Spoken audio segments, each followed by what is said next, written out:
Listo, buenos días. Mi nombre es Walter Mosqueda, soy residente de segundo año en neumología y como parte de las clases de rotantes vamos a ver el síndrome de distrés respiratorio agudo. Sí, mi asesora fue la doctora Viridiana Montoy, Mayor, perdón.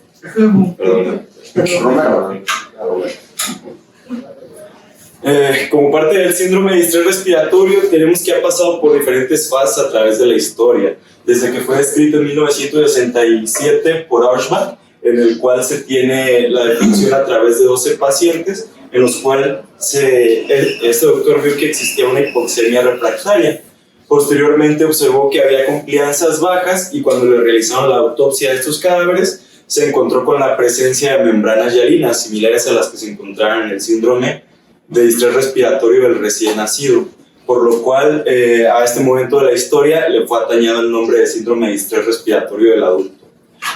En el 1994 existe la posterior definición de daño pulmonar agudo, encontrándose por la American European Committee, algo así, la ASC, los cuales ellos otorgan la definición de daño pulmonar agudo a una definición de origen agudo, la cual tenía infiltrados bilaterales en la radiografía de tórax y además tenía esta peculiaridad de tener una PAFI o una PaO2 FiO2 menor a 300. La presión de la vía aérea tenía que estar a menos 18 centímetros de agua y no tenía que haber hipertensión de la aurícula izquierda. Aquí se acuña por primera vez también el síndrome de distrés respiratorio del adulto como una PaO2 FiO2 menor a 200. De hecho, algunas bibliografías, incluso un libro de neumología de este año, sigue mencionando lo del daño pulmonar agudo cuando es menor a 300 como algún contexto anecdótico de la historia. Posteriormente, en el 2012, se definen los criterios de Berlín, en los cuales ya les interesaba saber qué significaba agudo, las características de los infiltrados bilaterales que se tenían que tener en la radiografía de tórax, y como ya era algo más accesible, se añade la tomografía torácica al diagnóstico del síndrome de distrés respiratorio, por lo cual pues vamos a tener que el comienzo agudo se definía como el inicio o el empeoramiento de unos síntomas que se tuviera o de un insulto pulmonar que se tuviera previamente y estaba dado en los 7 días recientes a esto. Los infiltrados bilaterales ya no ocupaban, antes lo dividían por cuadrantes y tenía una mayor especificidad si abarcaba los 4 cuadrantes de la radiografía. Ahora tenían que ser bilaterales y tenían que no estar explicados por un edema pulmonar agudo de origen cardiogénico o por alguna otra causa que no fuera alguna telestasia, cosas de ese tipo. Entonces, posteriormente se dividen las categorías del síndrome de distrés respiratorio agudo en leve, moderado y severo, dependiendo del índice de PAFI que se tuviera, de 300 a 200, de 200 a 100 y menor de 100. ¿Saben? Como requerimiento se pedía que ya existiera, que el paciente tenía que estar intubado y tenía que requerir una PIP mayor a 5. Este cuadro que fue tomado pues de un artículo del 2017 del New England ya mencionaba que podía existir PIP si se veía con 45 litros de unas cánulas nasales de alto flujo, cosa que fue refinándose posterior a través de la pandemia de COVID-19, ¿no? Son definiciones que ya existieron posteriores a esta, pero ya se iba mencionando en este artículo del 2017 que podía existir esto. A la par, se van publicando otros artículos por la accesibilidad que se tenía al pulso oxímetro, de la relación que podía existir entre la saturación de oxígeno y la FiO2 como definición del síndrome de distrés respiratorio agudo. Posteriormente, en el año 2023, tenemos las nuevas definiciones del síndrome de distrés respiratorio agudo, en lo cual vemos que ya no es necesario que el paciente esté intubado, que podemos tener cánulas nasales de alto flujo a más de 30 litros y esto otorga una PIP fisiológica a los pacientes, o podemos tener una ventilación mecánica no invasiva o un CPAP con mayor de 5 centímetros de agua, el cual ya formaba parte de la definición. Se tenían niveles de hipoxemia en los cuales ya se juntaba la definición del 2017 de menor de 315 milímetros de mercurio con una saturación menor al 97% y una PaO2 menor a 300 ya se conservaba. Las opacidades bilaterales ya pueden ser explicadas por la tomografía, la radiografía y el ultrasonido pulmonar, que si bien no está bien descrito su funcionalidad, en el libro que tiene Lichtenstein en el 2017 de ultrasonido pulmonar menciona algo de esto, en el cual menciona que la principal función del ultrasonido pulmonar en el síndrome de distrés respiratorio agudo es excluir las causas no pulmonares, como es el edema cardiogénico. En lugares con recursos limitados, pues ya se consideraba que estos no era necesario que se tuvieran estos dispositivos, pues puede ser definido de otras formas y es a juicio del médico el cómo define el síndrome de distrés respiratorio agudo. Aquí tenemos unas radiografías incluidas en el artículo original del 2012, en el cual pues vemos las opacidades bilaterales, las cuales pues daban la definición de CIRA. Vemos que son opacidades que algunas en vidrio esmerilado, otras en consolidaciones basales, las cuales no pueden ser explicadas por edema agudo pulmonar o que no tienen alguna atelectasia, ¿sí? Sin embargo, hablando sobre el rendimiento que existe en la definición de Berlín para el síndrome de distrés respiratorio agudo, vemos que es muy pobre. Este es un artículo del 2018 del Critical Care, en el cual a médicos relativamente jóvenes, como vemos, la gran mayoría se encuentra entre 25 y 55 años, 6 años posterior a que estos criterios fueran bien definidos. Primero se encontraban más familiarizados con el consenso que existía del 94. Vemos que la gran mayoría pues conocía preferentemente estos criterios y de manera un poco más aislada se encontraban menos familiarizados con los criterios de Berlín.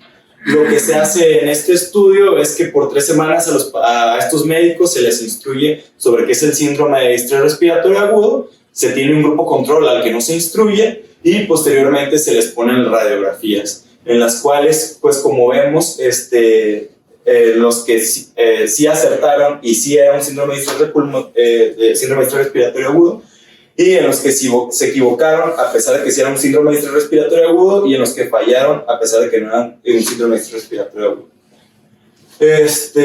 Tenemos que existe una relación entre el índice de kappa, o sea, tenemos un rendimiento muy bajo entre la observación, entre estos médicos. Vemos que los que se sometieron el índice interobservador, los que se sometieron a esta instrucción, pues era de 0.29, comparado contra los que no se sometieron, que era de 0.27. Seguía siendo muy pobre el rendimiento, a pesar de que estos médicos pues sean instruidos en cómo diagnosticar esta entidad. Por lo cual, pues se sabe que esto es un diagnóstico sindromático, no va a definir la enfermedad. Otro estudio que salió un año posterior a los criterios de Berlín, observamos que se realizó en 712 cadáveres, en los cuales la característica o lo que se buscaba encontrar es que tuvieran daño alveolar difuso. Se observó que tenía una sensibilidad pues, de daño alveolar difuso, ya sea para CIRA moderado severo o moderado intermedio o severo, del 89% y una especificidad del 63%. Especificidad muy pobre que aumentaba un poco cuando se traspolaba pues, a un síndrome de moderado a severo. Iba aumentando la especificidad como iba disminuyendo la sensibilidad. Pues. Esto es pues, relativamente esperado, sin embargo sigue siendo algo bajo. Las causas que ocurren con una incidencia menos doliente del SIDA o que resuelven las primeras 24 horas se tienden a catalogar como causas que mimetizan el SIDA. De hecho, hay también otro artículo de 2018 del American College of Chest Physicians que explica algo de esto, en el cual las condiciones que pudieran mimetizar el SIDA pues son enfermedades previamente o sea, que ya tienen una patología pulmonar previa, como puede ser las enfermedades pulmonares intersticiales, alguna enfermedad del tejido conectivo, una vasculitis, una hemorragia alveolar difusa o que sea inducido por drogas. Estos tienden a resolver en las primeras 24 horas comparados contra los verdaderos SIDA. Y pues el otro gran mimetizador que solemos ver que resuelve pues es la falla o el edema pulmonar agudo de origen cardiogénico. entidad que suele ser pues muchas veces confundida o que se suele interpretar como un SIRA y resuelve en las primeras 24 horas posteriores a la intubación. Y como vemos, las causas que sí suelen ser el SIRA que se tiene o que se abarca el 85% de estas causas suelen ser la neumonía, la aspiración de contenido gástrico o la sepsis como de origen no pulmonar, como aquellas que toman el 85% de las causas que suelen ser un SIRA verdadero. ¿Sale? Sin embargo, recordemos que se dividen en factores de riesgo pulmonares o no pulmonares, como puede ser también la pancreatitis, un trauma no torácico, o las transfusiones de sangre de grandes volúmenes pueden también ser origen del SIRA. Aquí vemos pues también, era una tabla del artículo pasado en el cual, como les dije, cuando se realizaban la autopsia en diferentes pacientes, que sí se buscaba cuáles sí tenían el SIDA y pues iba aumentando la causa conforme estos pacientes que morían tenían una PAFI más reducida. En cuanto a la fisiopatología del SIDA, pues tenemos primeramente un insulto del epitelio alveolar, en el cual los principales que van a orquestar la respuesta inflamatoria son los macrófagos alveolares, los cuales van a reconocer patrones moleculares asociados a daño y principalmente provenientes pues, de las bacterias. Aquí vemos los lipopolisacáridos, se van a encargar de realizar una respuesta inflamatoria aguda con los factores,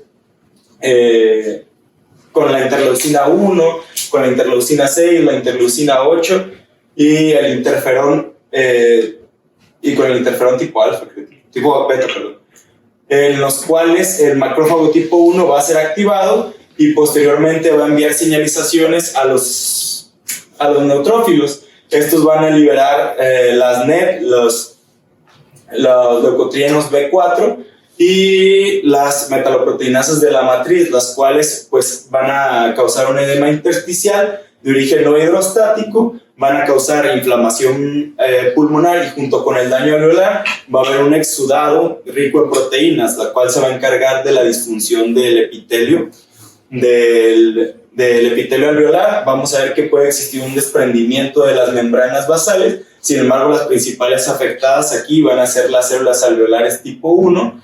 Este edema, pues rico en proteínas, va a permitir el paso de neutrófilos y va a causar consigo y con la inflamación unas microtrombosis, las cuales van a comprometer la permeabilidad de este epitelio.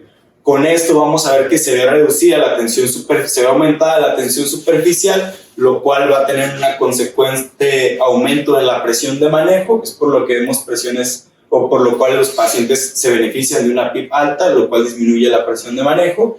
Y pues este daño a las membranas posterior ocurre principalmente en las primeras 24 horas.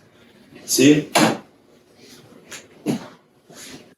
Posterior a esta inflamación, menciona que puede existir una resolución en los primeros 7 a 14 días, en las cuales pues, los macrófagos tipo 1 se van a activar en macrófagos tipo 2, va a existir una activación de los canales de acuaporinas, de los canales endoteliales permeables al sodio y en las bombas de sodio potasio ATPasa, las cuales van a estar eliminando este exudado de los alvéolos y van a activar a las células T reguladoras, las cuales van a causar diferenciación de las células alveolares tipo 2 y con esto una diferenciación a las células alveolares tipo 1 van a hacer que exista o que se vuelvan a armar las membranas de yuxtaposición y pues se va a existir ahora una integridad del endotelio. Es esto si existe una reparación adecuada en la fase proliferativa. En la fase fibrótica, que era una fase que se tendía a dar posteriormente al Billy o al insulto pulmonar asociado a la ventilación, pues los macrófagos alveolares tenían una activación también tipo 2, la cual se veía principalmente enriquecida por el factor transformante beta. Existía el factor de crecimiento derivado de plaquetas, los cuales iban a causar una diferenciación de los fibroblastos a miofibroblastos y con esto una reparación fibrótica del endotelio alveolar. lo cual iba a causar pues una fibrosis pulmonar posteriormente. En cuanto a los fenotipos del ARDS, primero decir que el síndrome de estrés respiratorio agudo como tal es un fenotipo. Sí, es una patología que se da por la interacción de el hospedero y el ambiente, ya que no todos los pacientes que tienen una neumonía o que tienen choque séptico o alguna de estas patologías que ya mencionamos tienden a desarrollar síndrome de estrés respiratorio. Los solemos catalogar en subgrupos, los cuales ya tenemos como leve, moderado, severo, y existen subfenotipos y los enotipos. En cuanto a los subfenotipos, tenemos diferentes subfenotipos que se han descrito. El subfenotipo o los subtipos o fenotipos tipo 1 y tipo 2, los cuales suelen ser los hiperinflamatorio o hipoinflamatorio. No voy a andar mucho en esto, ya que no existe pues una diferenciación pues, o un tratamiento actualmente dirigido a estos. Simplemente se ha visto que, por ejemplo, el hiperinflamatorio suele responder mejor a PIB y se tiene una mejor administrador o una administración mejor en cuanto a los líquidos. Se pueden administrar fluidos de una manera un poco más libre que con el hipoinflamatorio.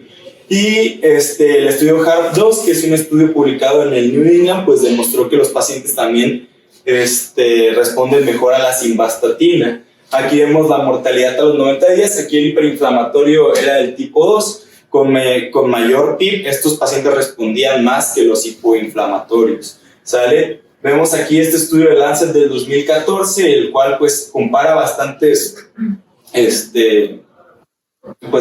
cosas para definir cuál era el hiperinflamatorio y el hipoinflamatorio, las cuales no se tienen de manera pues como accesible en todos los hospitales.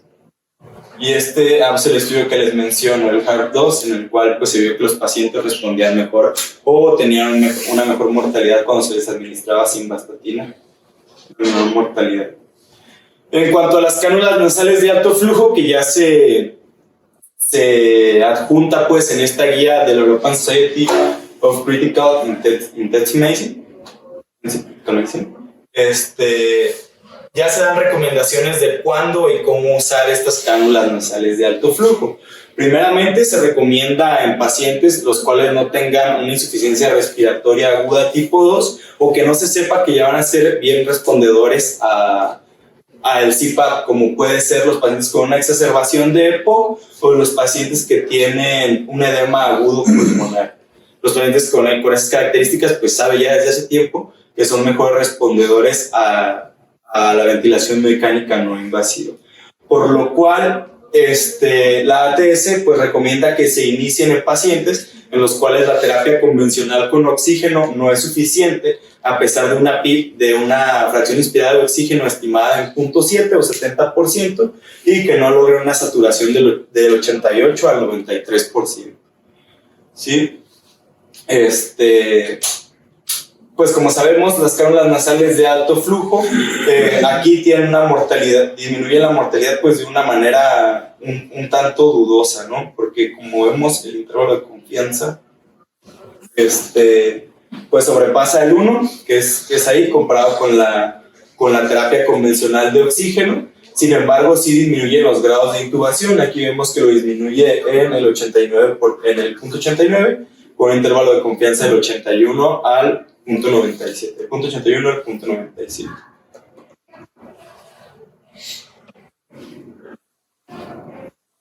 Y en cuanto a la ventilación mecánica no invasiva, se recomienda que los pacientes la inicien principalmente cuando tienen un síndrome de estrés respiratorio agudo leve o que se encuentre por arriba de los 200, que tenga una hemodinámica estable y que no tengan alguna indicación clara para intubación. Otras cosas por las que sabemos que no se deberían utilizar, pues es un grado de conciencia disminuido o que los pacientes tengan algunas malformaciones craneofaciales, las cuales impidan la correcta administración o el correcto inicio de la terapia de una ventilación mecánica no invasiva.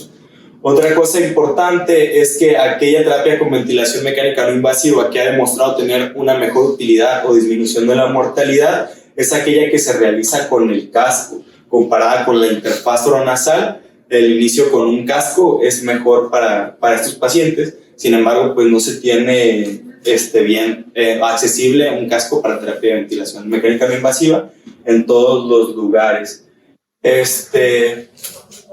Aún pues no se tiene una recomendación a favor o en contra de utilizar el casco en comparación con las interfaces oronasales, pero pues sí han demostrado una reducción bastante importante en la mortalidad y en los grados de intubación.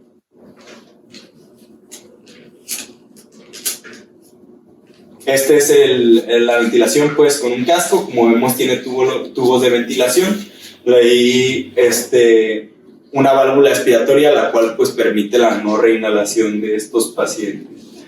Y bueno, los pacientes que se sometían o que tenían un SIRA, la cual era de origen pulmonar, un síndrome de estrés respiratorio agudo, el cual era de origen pulmonar comparado contra el no pulmonar, se veía que la ventilación mecánica no invasiva era mucho mejor en aquellos que no tenían un origen pulmonar, ¿sale? Los que no tenían un origen pulmonar tenían una falla los que tenían un origen pulmonar tenían una falla del 55% comparada con las del 28%. Y la mortalidad a los 28 días solía ser del 47% comparado con el 14% en los pacientes que no tenían un origen pulmonar. En cuanto al inicio de la ventilación mecánica, cuando ya se intuba un paciente, pues la ventilación se recomienda que se lleve de la siguiente manera. Primero, estar cuidando siempre las medidas de protección pulmonar, que la frecuencia respiratoria se encuentre por debajo de 35, usar volúmenes tidales bajos, de preferencia abajo de 8 o de 4 a 8 como se recomienda, con un intermedio de 6, de peso ideal, y iniciar con una PIB mayor a 5 y al principio con una FiO2 al 100%, la cual posteriormente se va ajustando. Ya que se inició al paciente en esta modalidad, pues se tienen diferentes metas. La primera es que la presión plató no se encuentre por encima de 30 centímetros de agua, de hecho, y que no exceda la saturación con un target de 0.6, ¿sale?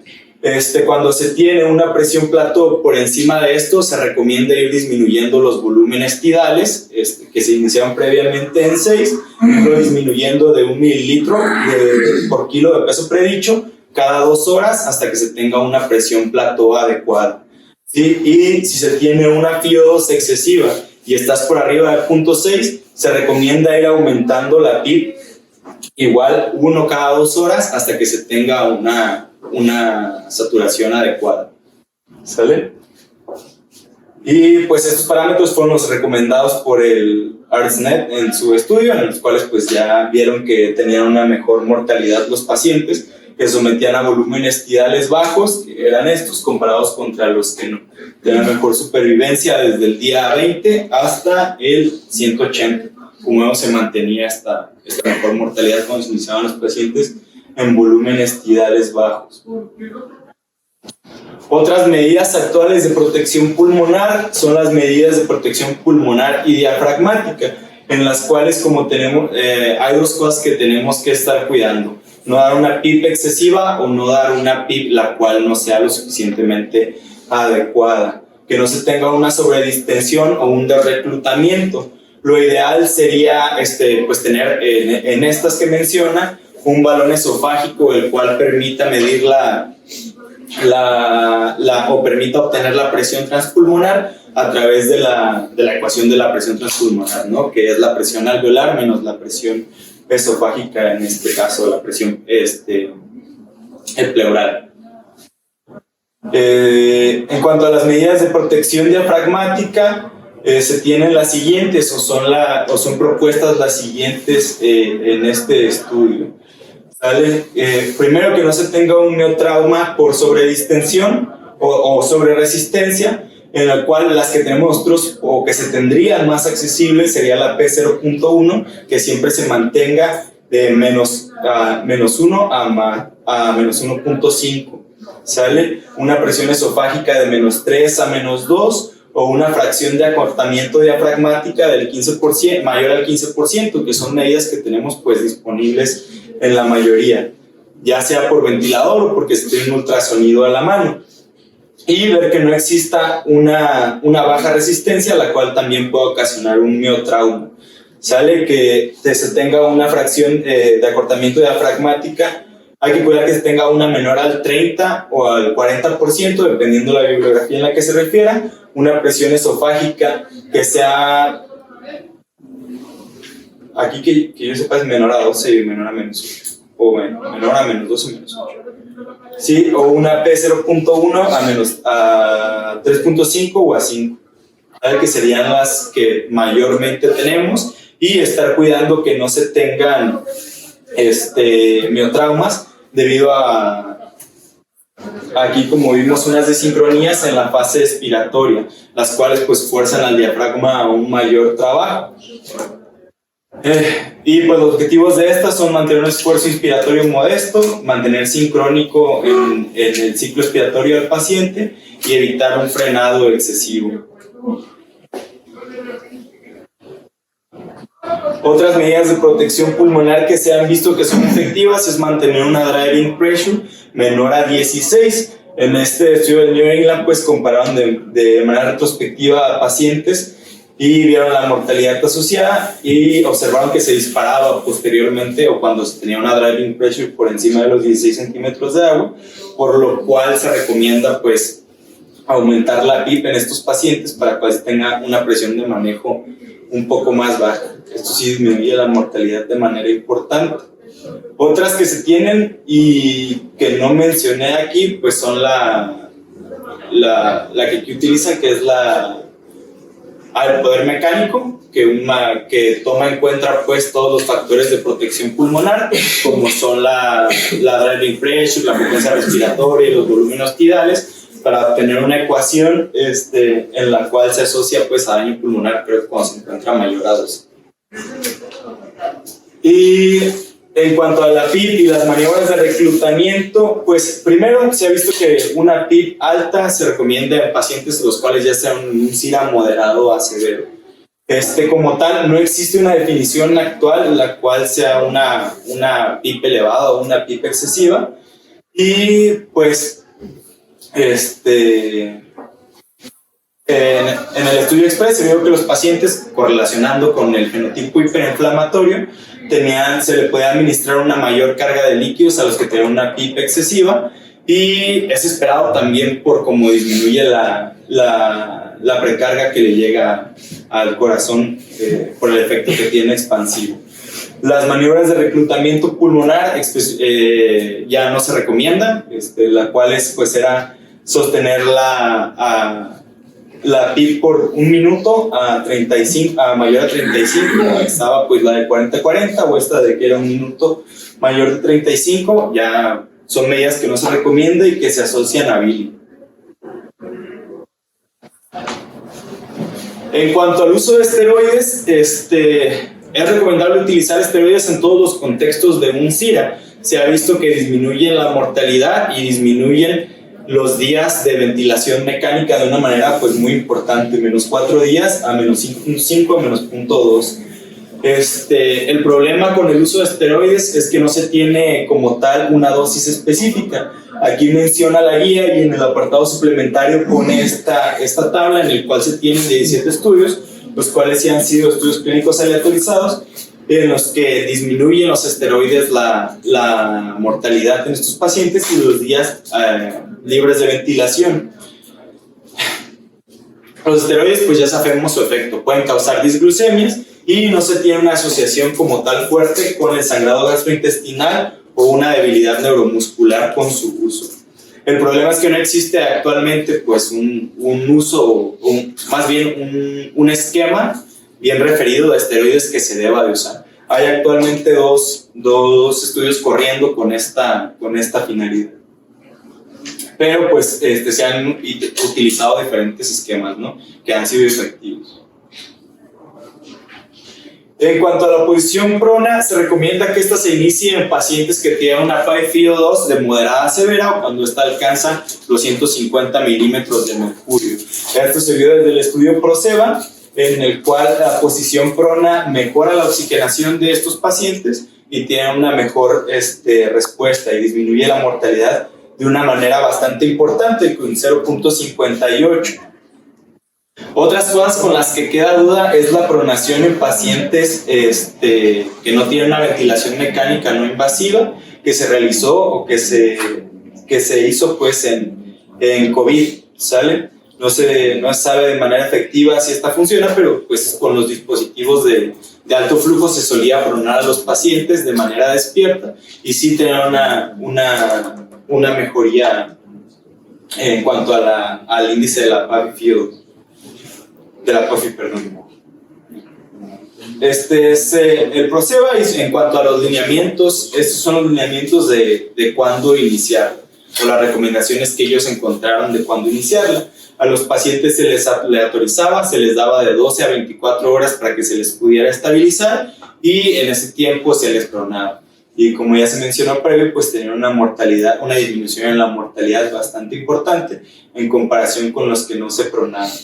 Los criterios para retirar la pronación son las siguientes metas alcanzadas: una PAFI mayor a 150, que el paciente ya requiera una FiO2 menor a 0.6 y que tenga una PIB menor a 10 milímetros de mercurio. Y es cuando los pacientes se veía que se podían retirar de manera segura de la pronación. Y una falla al prono es que lo pronaran y el paciente se extubara o estaba en una de las complicaciones que se podía tener, que al pronarlo tuviera hemoptisis, que tuviera una obstrucción de algún bronquio principal, que se introdujera además el tubo, y que cuando se pronaba a los 5 minutos, si el paciente tenía una PaO2 menor a 55 o una saturación menor a 85, se tenía con una FiO2 al 100%, o sea que empeorara el paciente con la pronación a los 5 minutos, se tenía que regresar a un estado de supino, ¿sale? O que el paciente iniciara con inestabilidad hemodinámica posterior a la pronación, era uno de los criterios. Una de las contraindicaciones que se tiene para la pronación, esta es una tabla de UpToDate, pues que el paciente tuviera traumas múltiples, que tuviera un sangrado agudo, que tuviera inestabilidad de espinal, o que tuviera una presión intracraneal aumentada, mayor a 30 milímetros de mercurio, una presión de perfusión cerebral menor a 60 milímetros de mercurio. Las contraindicaciones que se tienen pues son cirugías abdominales mayores, que tenga un tubo pleural el paciente y que tenga o que se encuentre en choque el paciente, pues mejor estabilizar al paciente como lo hacían en el Proceva y ver si se podía pronar. Hasta ahorita algo quisiera anotar. Bueno, en cuanto al bloqueo neuromuscular, se suele recomendar por diferentes journals de manera diferente. Como tal, tenemos de manera generalizada que se inicie cuando se tiene una PaFi-FiO2 de moderada a severa, la cual es menor a 150. Sin embargo, vamos a ver que hay otros journals que lo recomiendan cuando es menor a 100 el bloqueo neuromuscular. Se recomienda que se inicie de manera conjunta con la pronación por algunos journals, y que pues hasta la actualidad solamente existen estudios con citacuronio, no existen estudios con becuronio como lo solemos hacer nosotros, y es el que, pues este agente de bloqueo neuromuscular es el que ha demostrado disminuir la mortalidad de 0.68 en los pacientes.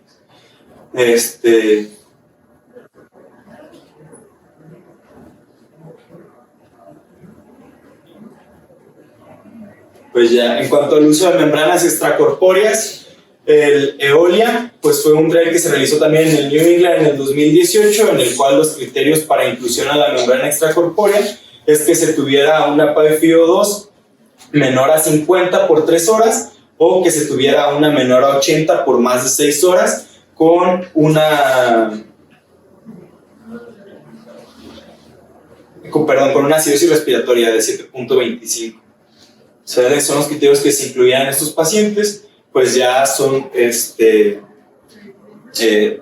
cuando hablamos de membrana extracorpórea, pues se tienen unos diferentes tipos de ventilación en los cuales pues no vamos a ahondar en eso, pero son ventilaciones con volúmenes tidales pues, muy bajos y estos son realizados con ECMO venovenoso. Como no se requiere pues algún soporte cardiogénico, pues se colocan ya sea dos sondas venovenosas, ya sea en las ilíacas o en la vena cava inferior y en la aurícula derecha, las cuales pues van a estar con membranas que retiran el CO2 y entregan FiO2 al 100%. Las contraindicaciones para el ECMO es que el paciente tenga una hemorragia del sistema nervioso central, que tenga alguna contraindicación para la anticoagulación. En este estudio de Levolia, pues los pacientes sí tienen una disminución en la mortalidad, ya en un análisis posterior, porque vieron que a los pacientes que tenían alguna falla también se les daba la posibilidad del ECMO. De hecho, en el estudio creo que no se disminuye de manera importante la mortalidad hasta que se analiza pues ya posterior. Y los pacientes para estar en ECMO o que se puedan incluir en ECMO tienen que tener menos de 7 días en ventilación mecánica. El daño tiene que ser pues bastante agudo y en el Levolia pues se recomendaba que los pacientes no estuvieran por más de 7 días con una presión plató mayor a 30 y con una FiO2 arriba del 90%. También los pacientes muy obesos por las resistencias vasculares que aumentaban. En cuanto a las comparativas, este es el cuadro de la guía de la ATS del 2023, en el cual, como vemos, los que se tienen primero recomendaciones en contra es la ventilación oscilatoria de alta frecuencia, las maniobras de reclutamiento pulmonar pues ya no se recomiendan, el bloqueo neuromuscular, como ven aquí, sí es a partir del 100, y el ECMO pues a partir del 80 con los bemoles que ya mencionamos. Los corticosteroides siempre se deben de iniciar en un paciente que se sospecha de SIRA, y la presión o la PIP alta, siempre que se llega al SIRA moderado menor a 200, pues ya se debería estar utilizando una PIP alta en estos pacientes. Siempre las medidas de protección pulmonar y la posición prona a partir de 150. Son las recomendaciones pues, generales que hace esta guía de la ATS del 2023. Y similares, los bemoles que ya habíamos mencionado, tanto para el ECMO. Otra cosa importante de los corticosteroides es que se podían utilizar hasta el día 14 y todavía seguían teniendo un beneficio. ¿Sale?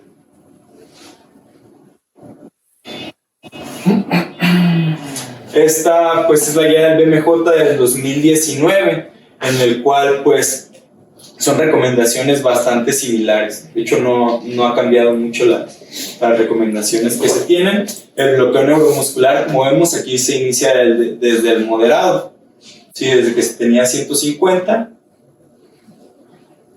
Y bueno, mencionar ya las ecuaciones que existen para el peso ideal, porque es más fácil hoy en día tener una calculadora y obtenerlas a través de ahí, aunque no está de más pues conocer las fórmulas. Y las recomendaciones que tienen por el ESIM y lo que ha cambiado en estas guías, ¿sí? Ya se tienen diferentes definiciones, se tienen fenotipos ya mejor estructurados y pues muy similares a como se tenían anteriormente. Ya se tiene una evidencia más fuerte en cuanto al uso de membrana extracorpórea, y aquí recomiendan los removedores de CO2. Sin embargo, este año salió un artículo de Lancet en el cual los removedores extracorpóreos de CO2 como lúmenes tidales extra bajos pues no están muy recomendados. La mortalidad es muy similar en los pacientes. Sin embargo, pues esta guía sí lo sigue poniendo, o lo pone, pues es una guía del 2023. Y pues el pronóstico, como vimos, es muy malo. La mortalidad suele ser hasta del 40% en los pacientes con un SIRA severo, o con SRA severo, y los pacientes que salen posteriormente a un SRA, se ha visto que la mayoría no se puede tener un seguimiento adecuado con estos pacientes, ya que no pueden realizar pruebas de función pulmonar, o una prueba de capacidad vital, ya sea lenta o forzada, o una caminata de 6 minutos al año de su egreso. Y hasta el 50% de los pacientes presentan una disfunción cognitiva a su egreso. Y bueno, siempre suelo poner frases filosóficas a finales de de mis presentaciones. Esta es una frase del libro de Ortega y Gasset, de Rebelión de las Masas, continuando con el libro Albedrío, lo que se ha visto en la clase pasada. Es una frase que me gusta mucho de su libro. Es un poco larga, pero dice: nuestro mundo es la dimensión de la fatalidad que integra nuestra vida. Pero en esta fatalidad no se parece a la mecánica, o sea que no es algo previamente definido. La mecánica tiene esa cualidad, ¿no? Que es algo que se puede pues establecer o saber una trayectoria que se toma. En cambio, pues aquí Ortega dice: no somos disparados sobre la existencia como la bala del fusil, cuya trayectoria está absolutamente predeterminada. En la fatalidad en la que caemos en este mundo, ya que el mundo siempre es y este de ahora consiste en todo lo contrario, en vez de imponernos una trayectoria, se nos imponen varias y consecuentemente se nos fuerza a elegir. Sorprendente condición de nuestra vida, vivir es sentirse forzado a ejercitar la libertad, a decidir lo que vamos a hacer en este mundo. Ni un solo instante se nos deja descansar en nuestra actividad de decisión. Inclusive cuando desesperamos y abandonamos a lo que se quiera venir, hemos decidido no decidir. Y pues,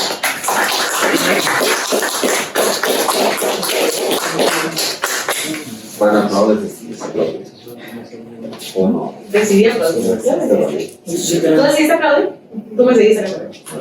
¿Tú decidiste? O ¿dónde vino esta ¿Fue tu decisión? Fue mi decisión. O la vida lo consiguió.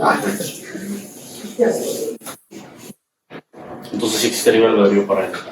en cuanto a la fatalidad en la que somos arrojados. No sigue la filosofía de tú de Que no se predestine no quiere decir que sea indeterminado. Como tu libre albedrío titular el teacher. Ya estaba escrito que Chuy iba a titular ese.